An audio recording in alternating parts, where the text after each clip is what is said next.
The police have completely lost the plot. I don't understand why we keep seeing story after story of ridiculous police activity like this. We're told that they don't have enough resources to police properly, and then we read the stories about multiple police and police vans turning up at the home of a man who held up a sign that they said could offend people who are pro-Hezbollah. Hezbollah being a proscribed terrorist organisation, and it comes hot on the heels of that story about Julian Fawkes, the 71-year-old retired special constable from Kent, who around the same time was arrested by 6 officers from Kent Police over a tweet he posted, which warned about the rise of anti-Semitism in the country. They arrested him for that and went through all his belongings, just as in this case.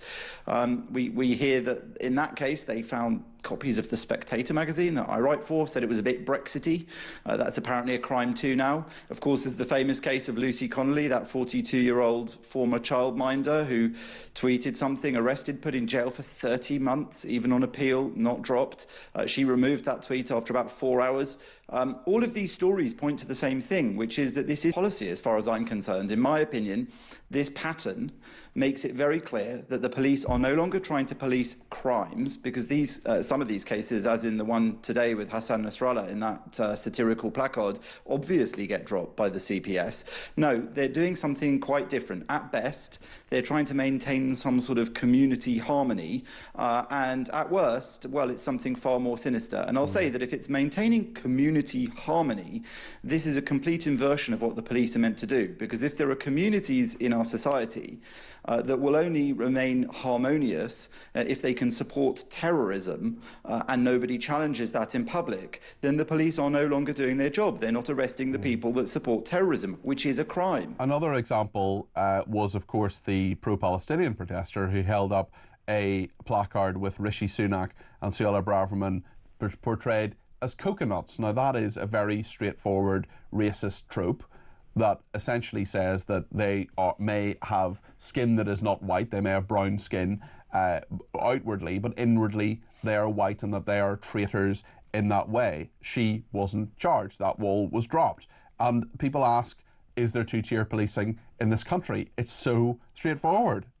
Well, actually, maybe it will surprise you and some of your listeners and viewers. I actually don't think she should have been arrested either. It was clearly a satirical placard that she held up. I think it was an obnoxious and racist one, but it wasn't, for example, supporting terrorism overtly. And the two-tier policing, in my opinion, is when they arrest people like her even, who I perhaps don't have very much agreement with, and the person that we've read about today, but they don't arrest people on the streets for calling for jihad, or people flying the black Shahada flag, which is very commonly accepted to be a terrorist symbol showing affiliation to ISIS and groups like that. I know that because I've reported those things myself, and there's been no response from the police. So that's the two-tier policing as far as I see it. When you have people being put in prison for tweets, which may have been offensive, but weren't necessarily criminal. I mean, I think the Lucy Connolly one said that, you know, people could burn down the hotels as far as she's concerned. The idea that that was incitement, to my mind, seems ridiculous, though she pleaded guilty, so I suppose she was badly advised by her lawyers. My point is not about the particulars of each individual case. As I said, it's about a trend. It's about a pattern. And actually, about a month ago, I interviewed Maxie Allen, who's a colleague, actually, works in Times Radio, which is in this building as well. He was arrested, held for 12 hours, as was his partner, because they had criticised a school. 6 officers came to their home.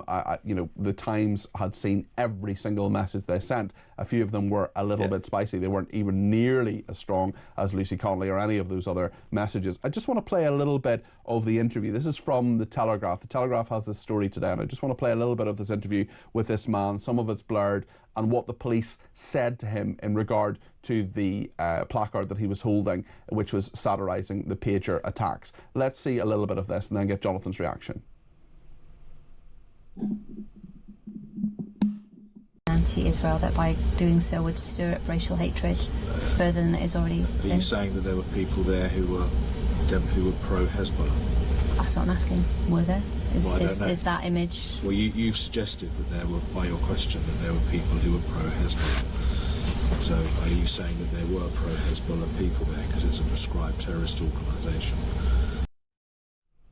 Well, the police officer said, I'm aware of that, and not in that clip, but did say, I'm aware of that. So let's just let that sink in for a second. They knew that there were pro-Hezbollah people there. They knew on that march there were people glorifying Hezbollah, Jonathan, yet they decided to do nothing about that, the Metropolitan Police, and decided to arrest this guy. Yeah, I mean, Hezbollah was fully prescribed as a terrorist organisation by the UK on the 25th of February 2019. So the police have had plenty of time to understand what they should in order to do their job. And it's important as well, perhaps, that people who don't know what Hezbollah is have an appreciation. It is especially close to Iran, the Islamic Republic of Iran, the terror state that has created this network of proxies around Israel and around the world which carry out acts of terrorism. And I think it's important to remember also that, they were close to Syria under its previous leadership to Assad, even fighting with Syria. Hezbollah is not some cuddly, fluffy thing that you should be able to go out onto the streets of London and support. And yet we have in that interview a guy who's literally gone out with a placard, a satirical placard at that, which is mocking this terrorist organisation's leader.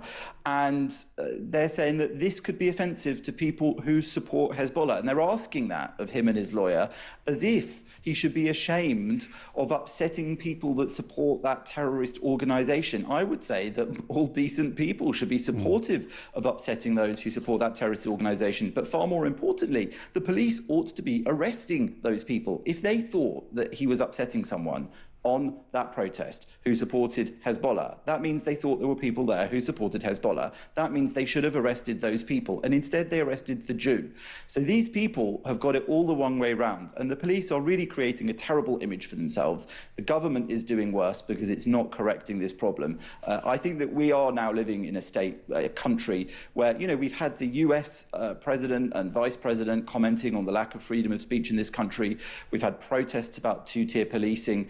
We see all sorts of things going on, and we're not stupid. We know what's happening here. I think that it's time that this really got dealt with properly. The police need to deal with things properly, but all we see from government interventions are things like Keir Starmer deciding that there should be people arrested, charged and imprisoned within 24 or 48 hours only for certain types of thought crime that he didn't like, and not for anything that actually offends the right-thinking people of this country, anything that is anti-Semitic, not for the hate crimes, not for the people calling for jihad, not for the people attacking the only Jewish state in the world, Israel, for daring to defend itself against exterminationist jihadi fighters. All of this is so upside down, and it's not just Jews who are upset about it or who are suffering from it.